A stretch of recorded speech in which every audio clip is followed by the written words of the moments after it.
RMC, La Haye, l'amour et vous, Brigitte La Haye. Et on attrape notre fil d'Ariane. On va aller aussi vers des addictions très particulières, puisque vous allez nous emmener dans le monde particulier du fétichisme. Exactement. Vous savez, chez les fétichistes, la stimulation sexuelle passe par un détail, et donc leur excitation un va détail, être un gros détail. Quand c'est des seins, des fesses, c'est pas un détail, Ariane. Disons qu'ils vont être stimulés à la simple vue, eh bien oui, des seins, des talons aiguilles, des bas ou des pieds, ou même par certaines matières comme le latex. Voilà, c'est ça, le cuir, la laine. Et puis parfois, vous avez des fétichistes un peu plus particuliers, notamment aux États-Unis, ce qui est très en vogue en ce moment, c'est le pedal pumping. En fait, ce sont des courtes vidéos de femmes qui sont chaussées de hauts talons et qui enfoncent la pédale d'accélérateur ou de frein. Et c'est cette vision de la voiture et du pied qui s'enfonce qui excite, qui stimule sexuellement ceux qui regardent ces images-là, parce que ça rappelle un symbole de frottement phallique. Et vous avez également ceux qui sont fétichistes des formes. La forme triangulaire. C'est le cas d'un Japonais qui a collectionné plein de formes triangulaires, parce qu'il expliquait que ça lui rappelait cette fois la forme pubienne. Et donc que ça l'excitait terriblement, au point qu'il avait décidé de construire sa maison en forme de triangle. Sauf que faute à pas de chance, une pyramide, oui, c'était pharaonique comme projet. Et finalement, il est mort, en fait, pas de bol. Et donc, du coup, sa famille, pour lui rendre hommage, a décidé de choisir une tombe.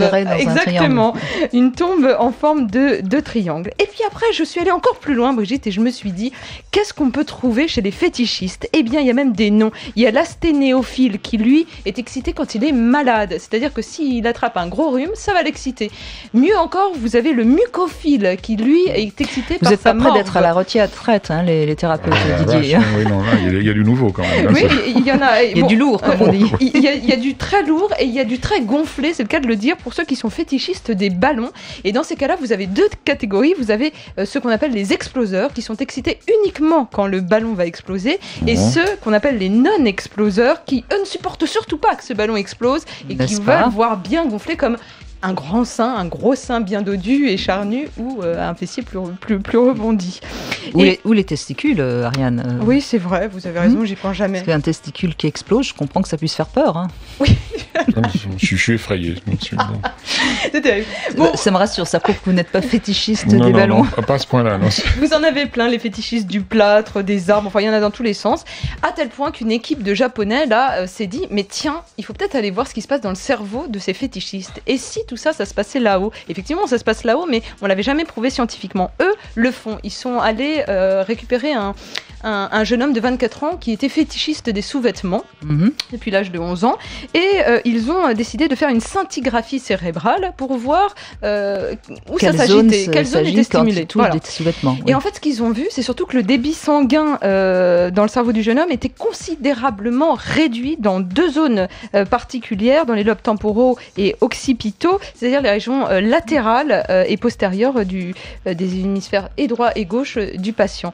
Et de là, ils en ont conclu que, somme toute, les fétichistes étaient atteints d'un trouble neurologique avéré, et que cette pathologie trouvait son origine, sa source, dans des problèmes cérébro-vasculaires et rien d'autre. Donc ça reste à prouver un peu plus. Enfin, là, c'est qu'un cas particulier. Oui, mais c'est toujours cette manière de penser que. Alors, c'est toujours l'inné ou l'acquis. Enfin, il y a quelque chose de.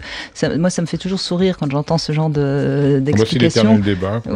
L'organiciste va dire c'est dans le cerveau, l'autre va dire c'est ta mère. Donc, bon, il y a peut-être. Peut-être les deux un petit peu en même temps. Non, je sais pas. Oui, on va voir. Il y avait un cas aussi comme ça d'un. Elle a été bercée trop près du mur, peut-être.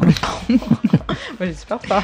Enfin bon, c'est pas bien méchant, les fétichistes. Je finis par des belles images qui peuvent vous prêter à sourire, mais qui excitent vraiment des personnes. Ce sont ceux qui sont fétichistes de la laine et du mohair, et donc ils s'entourent, s'enrobent intégralement de la tête aux pieds de laine et de en plein été, ça doit pas être terrible. Je sais pas, ça vous excite, vous, de voir. Je vous les laisse regarder plus près, elles sont sur rmc.fr, allez-y. Vous voulez dire, est-ce que ça m'excite de voir est-ce que ça vous procure des sensations un homme habillé tout en mohair? Non. Moi je préfère le voir à poil, c'est bien connu. Bah là, c'est tout ça plein vous excite, Didier? Non, du tout, c'est un peu trop habillé. On est d'accord, bon. Voilà, allez les voir, j'en ai mis plein d'autres, des fétichistes méconnus. Mais ce que vous oubliez de dire, Ariane, et qui quand même paraît essentiel, c'est que a priori, c'est surtout les hommes qui sont fétichistes, c'est pas tellement les femmes. C'est ça qui est étonnant. Puis quand Ariane fait la liste, bonjour, quoi, ça devient grave là quand même. Mais bon.